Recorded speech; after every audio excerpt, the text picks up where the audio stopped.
क्यों नहीं होगा?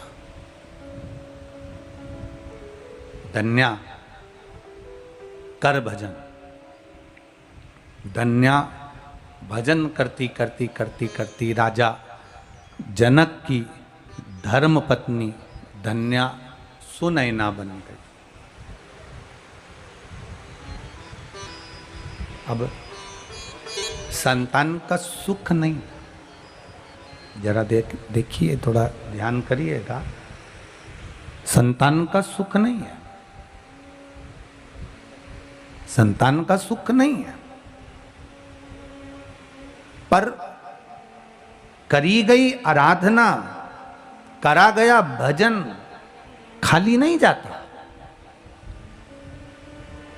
आप लोग जितने लोग भी शिव पुराण सुन रहे हैं, चाहे टीवी पर सुन रहे हो, मोबाइल पर सुन रहे हो, आस्था चैनल पर सुन रहे हो, चाहे या इस नेपाल देश की वीरगंज क्षेत्र में श्रवण कर रहे हो, आप कथा खाली नहीं जाएगी।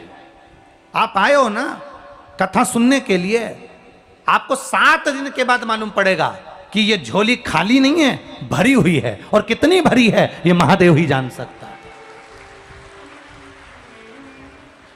ये खेतान परिवार कथा करा रहा है, ये वो महादेव ही जान सकता है कि क्या मिलेगा, क्या देगा वो देवाधिदेव महादेव, ये वो ही जान सकता है।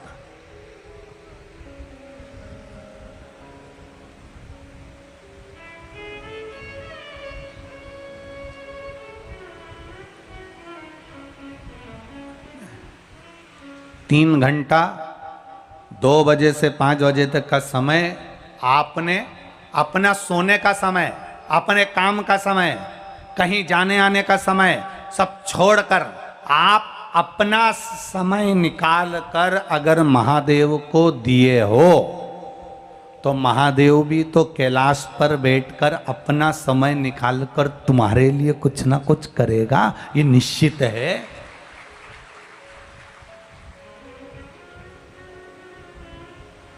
आप करे हो इसलिए वो कर रहा है। अब पूछा, सुनैना जी पूछे कि मेरा करा गया तब कभी साथ देगा, मेरी भी झोली भराएगी। महादेव की पूजा कभी खाली नहीं जाती, शिव महापुराण कभी खाली नहीं जाती, भगवान का भजन कभी खाली नहीं जाता, भगवान के सामने शीश झुकाया कभी खाली नहीं जाता, भगवत नाम का कीर्तन कभी खाली नहीं जाता, भगवान का किया गया गुणगान कभी खाली नहीं जाता। जीवन में 1 लोटा जल अगर आपने देवाधिदेव महादेव को चढ़ाया है खाली नहीं जाता, शंकर भगवान को बेलपत्र चढ़ाई है खाली नहीं जाती। एक बेलपत्र का सुख क्या होता है ये संसार के लोग समझ नहीं पाएंगे, पर आने वाला समय इतना विचित्र हो जाएगा कि इस बेलपत्र की कीमत लोग धीरे धीरे जब रिसर्च करेंगे कि आखिर सियोर वाला महाराज क्यों कहता है कि शंकर जी पे चढ़ी हुई बेलपत्र खाओ, किडनी ठीक हो जाती है, लीवर ठीक हो जाता है, शुगर ठीक हो जाती है, थायराइड ठीक हो जाती है, बीपी ठीक हो जाता है। एक बेलपत्र में ऐसा क्या सुख है कि sugar, BP, thyroid, kidney, liver सब ठीक हो जाता है। धीरे धीरे लोग इस बेलपत्र पर रिसर्च करते जाएंगे, करते जाएंगे, करते जाएंगे। आने वाला समय ऐसा होगा कि लोग चाय की पत्ती को भी छोड़कर बेलपत्री की ही पत्ती की चाय बनाकर पीना चालू कर देंगे और अपने जीवन को सार्थक बनाएंगे। इस बेलपत्र को पहचानना कठिन है।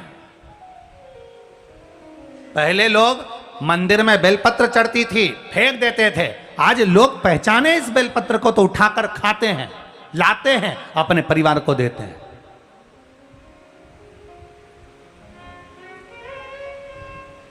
एक बेलपत्र का सुख क्या है? ये नेपाल देश के वीरगंज की जो कथा है आप लोग सुन जरूर रहे हैं, पर एक अंदाजा लगा कर बैठना, बाद में मालूम पड़ेगा कि ये कथा है। हमारे क्षेत्र में वीरगंज में कथा हुई, हमारे पास में कथा हुई, यहीं लगा हुआ था वीरगंज, और हम कथा सुनने नहीं जा पाए। आखिर कारण अगर चले जाते तो क्या दिया उसने वही जान सकता है, वो क्या देगा। सुनैना जी के घर में संतान का सुख नहीं, बड़ी दुखी, क्या करें, कहां से संतान आएगी, क्या होगा। विचार करा गया, बार बार विचार। तब बहन मैना के शब्द याद आए, शिव की करी गई आराधना खाली नहीं जाती, वो मिलेगा जरूर। और हुआ, सुनैना जी के पति श्री जनक जी महाराज ने जब हल इस नेपाल देश की पावन धरा जनकपुरी में जल हल चलाया, उस हल के नीचे एक छोटी सी बेटी को पाया। वो बेटी कोई दूसरी नहीं थी, मेरी जानकी मैया थी।